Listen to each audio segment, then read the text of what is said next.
এইরকম ডাকতে থাকবে। কিতাব এসেছে 1000 বছর পর, 1000 বছর পর ওই জাহান্নামের দারোয়ান একটা ডাকে সাড়া দেবে। আল্লাহ, কয়দিন পর? 1000 বছর পর। 1000 বছর আপনি যদি এখানে রোমের সামনে, মসজিদের সামনে দাঁড়িয়ে আমাকে ডাকতে পারেন, হুজুর, মাওলানা সাহেব, ইমাম সাহেব, ও মুয়াজ্জিন সাহেব, এইভাবে একটা, দুইটা, তিনটা ডাক দেওয়ার পর যদি কোনো ক্ষমতাওয়ালা লোক হয় তাহলে তো চাকরিয়ে গেছে, আল্লাহ বাঁচাক।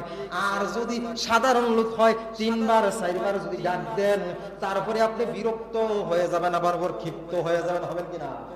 অথচ এইখানে শাস্তিও ভোগ করতে থাকবে হাজার বছর পর্যন্ত, শত বছর পর্যন্ত।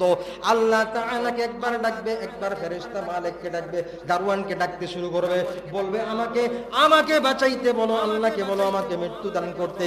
1000 বছর পর ওই ফেরেশতাও তাকে একবার ধমক দিয়ে বলবে, এখন আর সময় নাই, এখন আর বইলা লাভ নাই, এখন তোমার কাছে কি কোনো কিতাবদারি যায় নাই?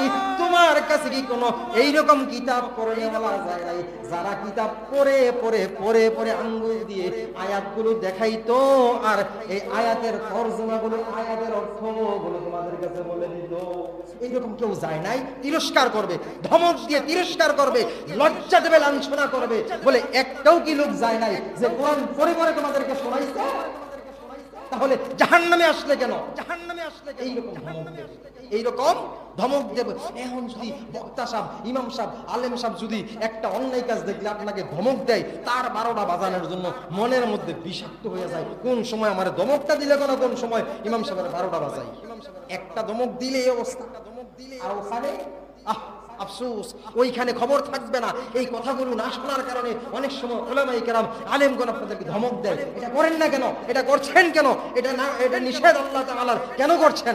ধমক দিলে অনেকের কষ্ট লাগে, অনেকে ফিতনা ফাসাদ সৃষ্টি করে, অনেকে বড় ধরনের ঝগড়াঝাটি, মারামারি পর্যন্ত হয়ে যায়। আমাদের এই দেশে এরকম চলছে কি চলছে না? কথা বলার সময়, সত্য কথা বলার সময় অনেকে দেখা গেছে স্টেজের মধ্যে আসে, ওই দিন এই ফেরেশতাকে যখন ডাক দিবেন 1000 বছর পর ফেরেশতায় জবাব দিব, ওই সময় কি কিতাব বলারা যায় নাই, বুঝায় নাই কিতাব পড়া? তাহলে জাহান্নামে আসলি কেন? তিরস্কার করুন। এখনকার ধমকটা যদি পছন্দ করেন, ভালো লাগে, তখনকার এই ধমক খাইতে হবে না। তিরস্কার, লজ্জিত হতে হবে না, তিরস্কারের পাত্র হতে হবে। এইরকম জাহান্নামে পড়ে আল্লাহ তাআলার কাছে প্রার্থনা করতে থাকবে, ফেরেশতাদের কাছে বিভিন্নভাবে বিভিন্ন কিছু নিয়ে প্রার্থনা করতে থাকবে। দেখা গেছে শাস্তি ভোগ করতে একটা সময় এমন হবে, পেটে ক্ষুধা লাগছে, প্রচুর ক্ষুধা। আল্লাহ তাআলার কাছে বলবে, ও আল্লাহ আমাকে খাবার দাও, ও আল্লাহ আমাকে খাবার দাও। ফেরেশতাদেরকে ডেকে বলবে, আমাকে খাবার দাও। চিৎকার করে ডাকতে থাকবে হাজার বছর পর। এইরকম 1000 বছর পর একটা ফেরেশতা এসে বলবে, আল্লাহ তাআলা ফেরেশতাকে বলবে, যাও এই জাহান্নামীকে খাবার দাও, এই জাহান্নামীদের জন্য আমি আল্লাহ খাবারের ব্যবস্থা করে রেখেছি। আল্লাহ রিজিকের মালিক। কিসের মালিক? রিজিকের মালিক। কিসের মালিক? রিজিকের মালিক কে? আল্লাহ। রিজিকের মালিক কে? আল্লাহ। এটা আমাদের বিশ্বাস হয় না? হ্যাঁ, আমি প্রথমে এই কথাটা বলে আসছিলাম, হুমাজের মধ্যে আল্লাহ তাআলা বলে দিয়েছেন, তারা মাল এমন ভাবে সেভ করে মনে হয় যেন এটা তার চিরস্থায়ী হয়ে গেছে, তার চিরসঙ্গী, তাই না?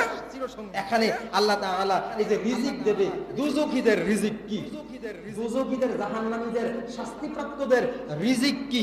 আমাদের বাংলাদেশে আমরা যারা বড় বড় পর্যায়ে আছি, বড় বড় আসন গাইরা রাখছি, আসনের মধ্যে বৈশা রইছি, যেমন ইমাম সাহেব, মুয়াজ্জিন সাহেব, মাওলানা সাহেব, কি বলেন, বাকিটি করার দরকার নাই, আমারটাই আমি কই। হ্যাঁ, আমাদেরকে প্রতিদিন পোলাও, কোরমা, এটা সেটা ভালো মন্দ খাই, যদি কোনোভাবে কোনো ক্রমে জেলখানায় হইরা যায়, ওইখানে কি ওগুলো মিলে? শাস্তি যারা পায়, শাস্তি যারা ভোগ করে, তাদের কি আসলে এগুলো মিলে?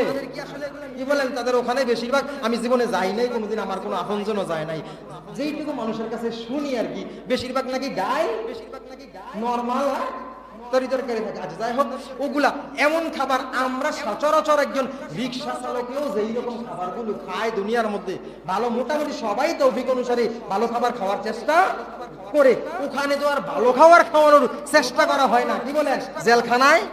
জেলখানায় কি ভালো খাবার খাওয়ার চেষ্টা করানো হয় নাকি তাকে বাঁচিয়ে রাখার চেষ্টা করা হয়? কোন রকম বাঁচিয়ে রাখার চেষ্টা করা হয়। হ্যাঁ, আমি শুনেছি আবার এরকম কোন কোন পাওয়ারি ঔষধ নাকি খাওয়ায় যাতে নিস্তেজ হয়ে যায়। এটা সঠিক কিনা আমি জানি না, আমি শুনেছি, যেহেতু আমি যাই নাই, যা বলতে হবে এই বিষয়ে শোনা কথাই বলতে হবে। কি বলেন?